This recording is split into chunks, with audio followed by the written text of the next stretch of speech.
Desiree Zimmerman. I see you there online. And do I have Chris Zimmerman? Yes, Your Honor. Okay.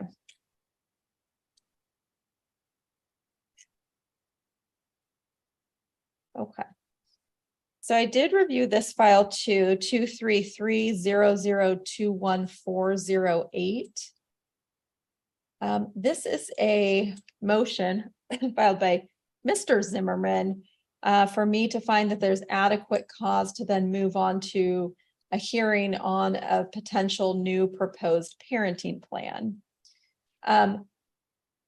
I'll hear briefly first from you, Mr. Zimmerman, and then from Ms. Zimmerman. Let me just first clarify, Ms. Zimmerman, I did receive your response and objection to the petition to change the parenting plan or to find adequate cause.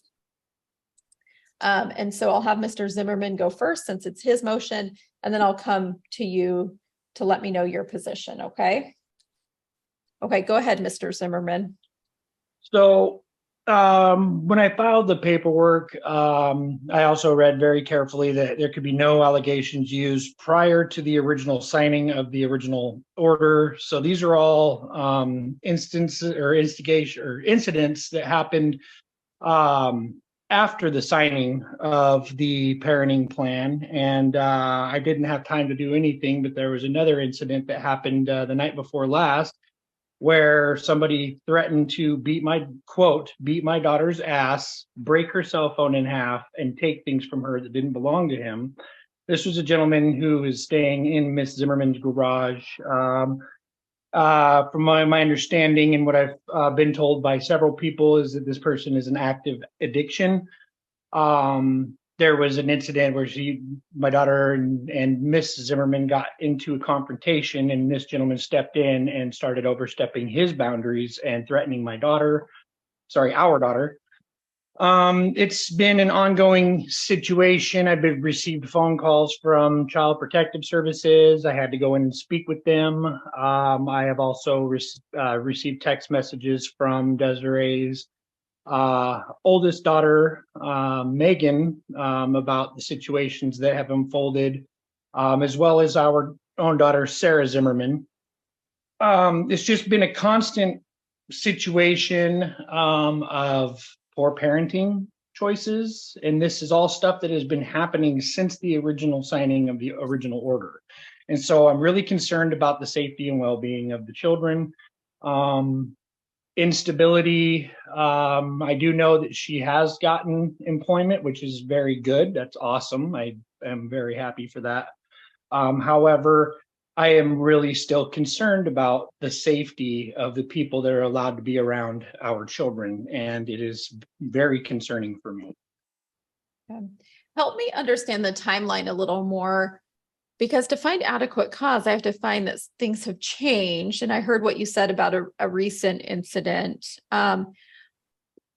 This is a situation where the parenting plan between the two of you was finalized on September 6th of 2023. And then you filed your adequate cause request on September 22 of 2023. So what happened in that interim period that you believe changed?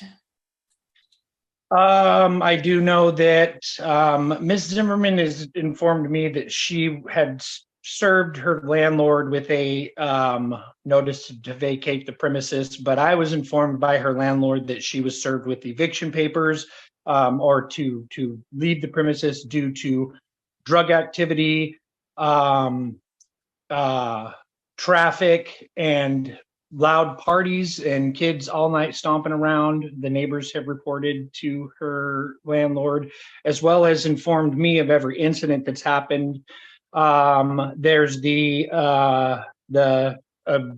attack on Sarah, where she was drugged to the ground by her hair and drug out the door, and Desiree's excuse for that was that the police told her that was okay to do it.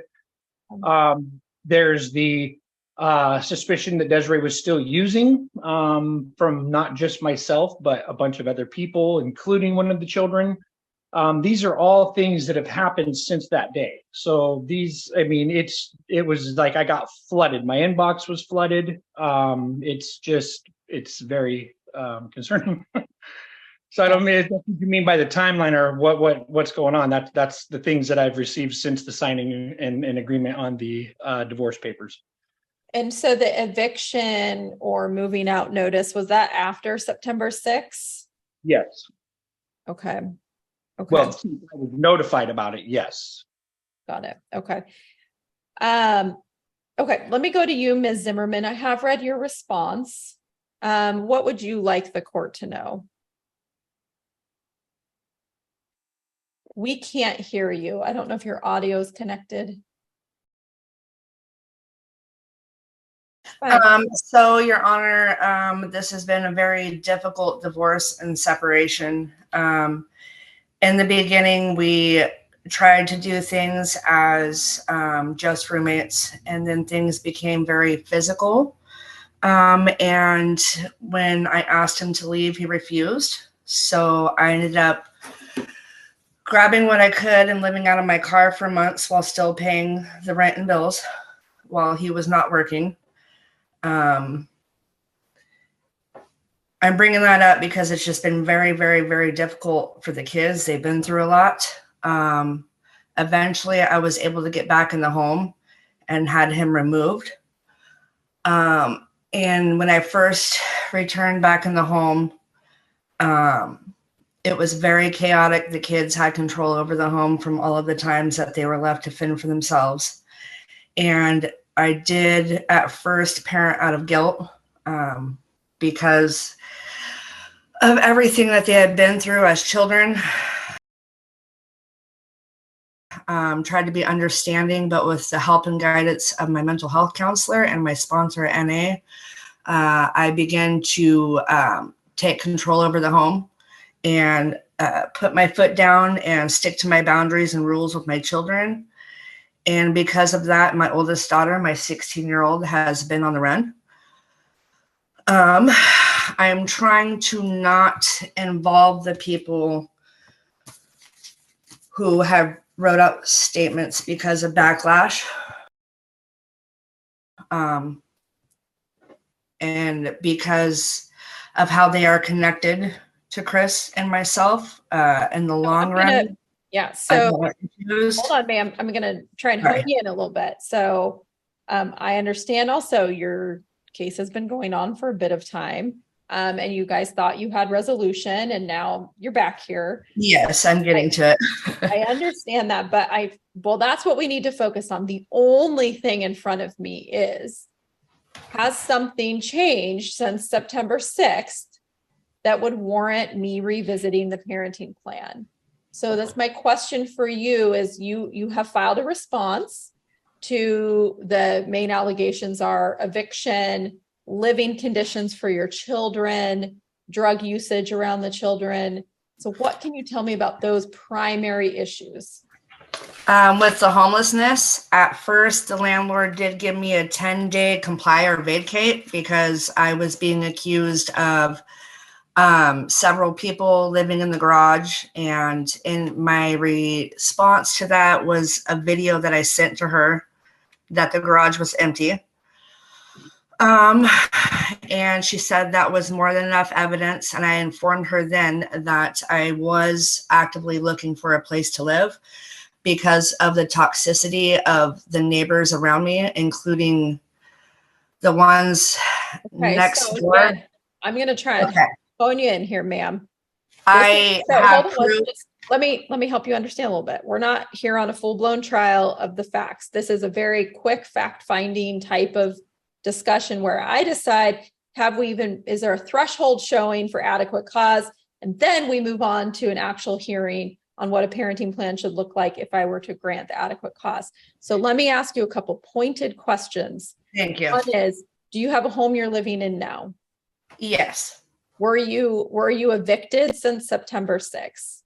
I have my a copy of my letter that I gave to the landlord stating I'd be out by the end of the month.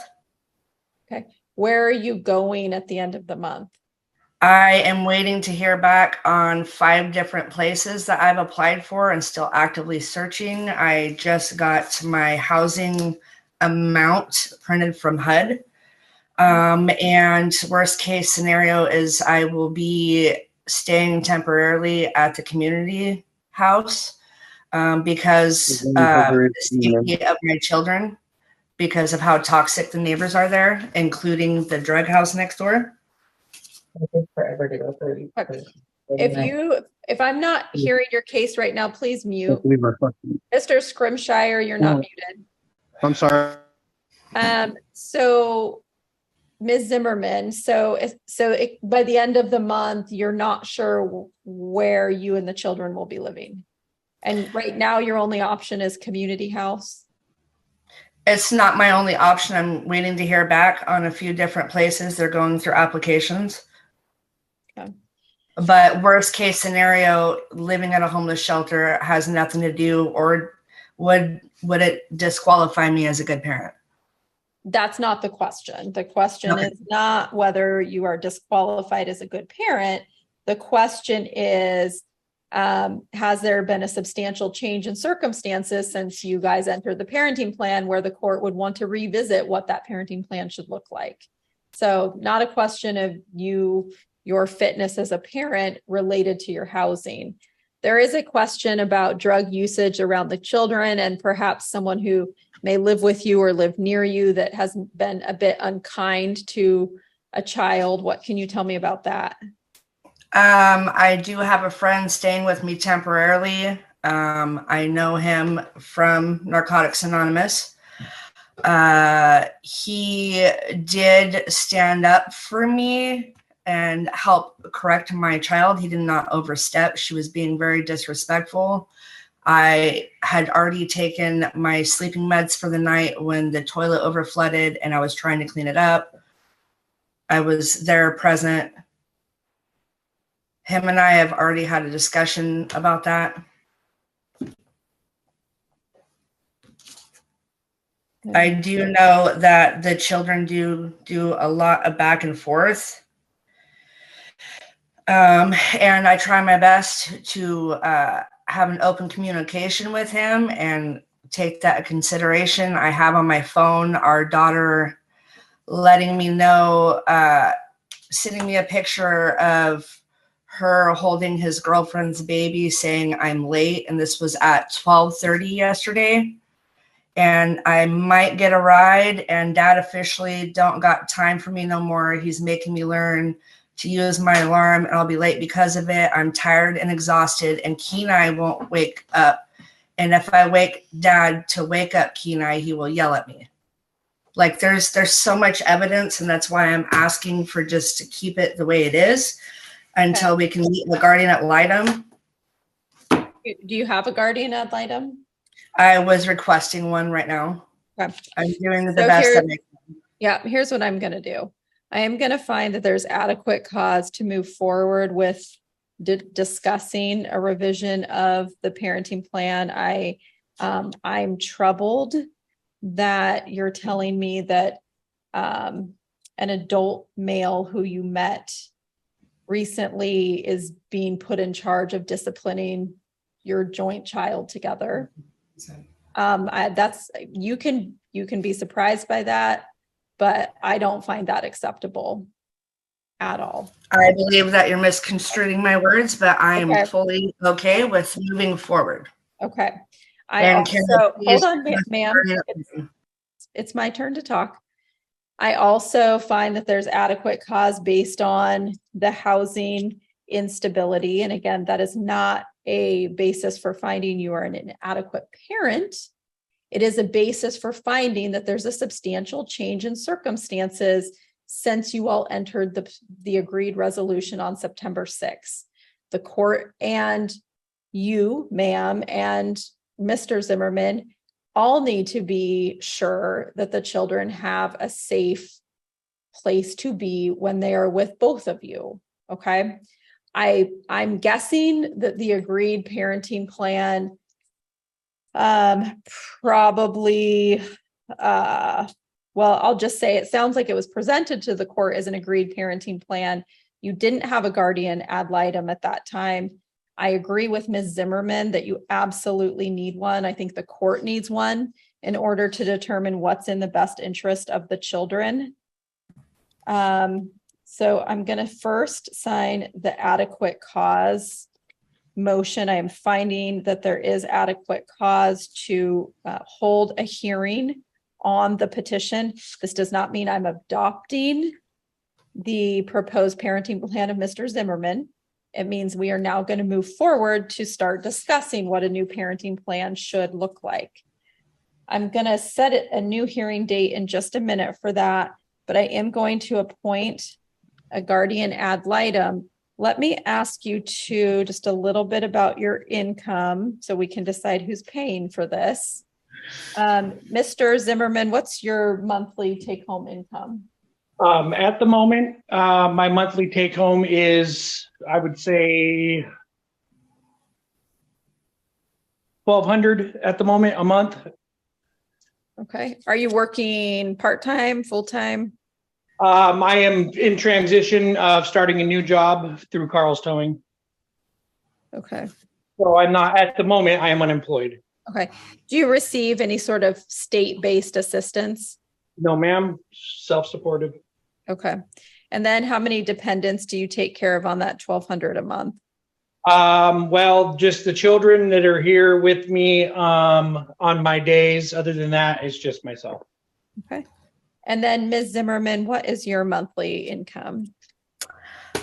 I am not sure because I was just getting ready. I started a new job just last week, and I was later today, I am finding that out for proof for HUD. And I start my second job, both part-time on Thursday, well, tomorrow. Okay. Yeah, I just now got daycare squared away to be able to be employed. Okay. So here's what I'm going to do. Right now, I'm going to indicate this will be at county pay. 100% right now will be paid at county expense because you both meet the indigency guidelines. However, you're going to see language in here where I state I'm reserving any reimbursement you may have to give for the GAL fee. The maximum total cost for a GAL is $1,485. The county is paying that right now, but we're going to reserve for a later hearing since both of you are starting new jobs. We'll reserve, I may inquire about your income at a later date to determine if there's any reimbursement that I would apportion you two to pay towards that county cost, okay? Thank you, Your Honor. Give me just a minute to fill out this paperwork and I'll come back to you with your new court date. Okay. So what we're gonna do, oh, thank you. Okay. So what we would normally do, and I don't expect any of you to have strong opinions, but I am required to read.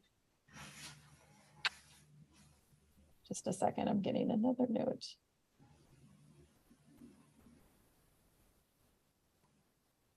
Okay. So Twyla, is it Corey? Yes. Twyla Corey is the name of the first GAL on our list. Heather Call is the second, and Amy Turnbull is the third. Do any of you know any of these individuals or want to strike them from consideration for your GAL? No, ma'am. No, Your Honor. Okay. So then what we typically do is Twyla Corey, the first one on the list, will be who I appoint. Okay, so we'll get her appointed. Let me just set some future dates then. I'm going to give you a few dates. So do you guys all have something to write with? Yes. Mm-hmm. Okay. So what I want to first do is I would like to set a review date on Wednesday, November 1st. at 10:30 a.m. back on this docket. And that will be just a time because of the housing situation. I would like to be able to chat about whether we need to make any temporary changes to the parenting plan, depending on Ms. Zimmerman, your housing situation, if there's a place for the kids or not. But then we're going to set our next review 30 days out from now. That'll be the first time I expect to have some GAL input. So that'll be November 15, 2023 at 9 a.m. And this one's to discuss what? That will be so we usually give the GAL 30 days to meet with you all and issue some sort of kind of initial thought or, hey, court, here's where I think we need some follow-up, that sort of thing. So Okay. it's a GAL review. You both are present. And then we're going to go. That one is.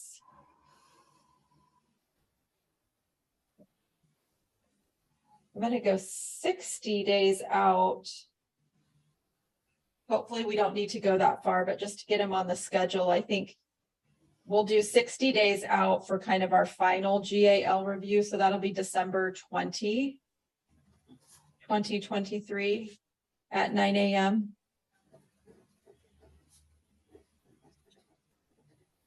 And what time was the November 1st? Is the same thing, 9 a.m.? 10:30. I'm sorry. And Ms. Zimmerman's correct. I said 10:30 and I was wrong. It's 9 a.m. It'll always be 9 a.m. That was my misspoken time. Thank you. So all three of these review dates, November 1, November 15, and December 20 will all be at 9 a.m. Okay. And then can you give me the current ages of the children? Yes, Sarah is 13. Okay. And Kenai is 8. Perfect. And then both of you, at least for now, are the addresses and phone numbers you have on file with the court your current addresses and phone numbers? Yes, Your Honor. Yes. Okay. So then going back to the motion for adequate cause, what I'm going to mark on this is that we are going to set a hearing on the actual underlying parenting plan. Right now, we're going to set it for December 20, 2023. That's our review date that we think our GAL will have the report finalized. That's 60 days out. Oh, yeah. But if we have our early review dates and we think we can get it done quicker, I am open to changing that date sooner if that's what the parties want. But for the time being, the parenting plan in place is what you all will adhere to. We're just starting to move through this process of, hey, is this in the children's best interest? Okay. Yes, Your Honor. Okay, I think I've got everything filled out. Any questions for me? I have one, Your Honor. Go ahead. With the drug allegations and the instability accusations, I already have an appointment set up for a mental health and drug treatment evaluation. Great. Okay. And willing to do a UA at any given time. I don't know if you are willing to make that a part of this for both parents. So what I would typically do is wait on, because right now it's kind of just he said, she said, she said, he said. That's why I'm appointing the GAL. That's why I think it's a great idea. So the GAL would typically say, hey, I think court, this is something we want to do. So I'm going to wait at least for her first 30-day review. That said, taking proactive measures to show the court those things that you're doing, never a bad idea for either party. So, yep, kudos to you. All right, thank you. That was it. Okay. All right. You're free to log out. Thank you, Your Honor. Have a good day. Thank you.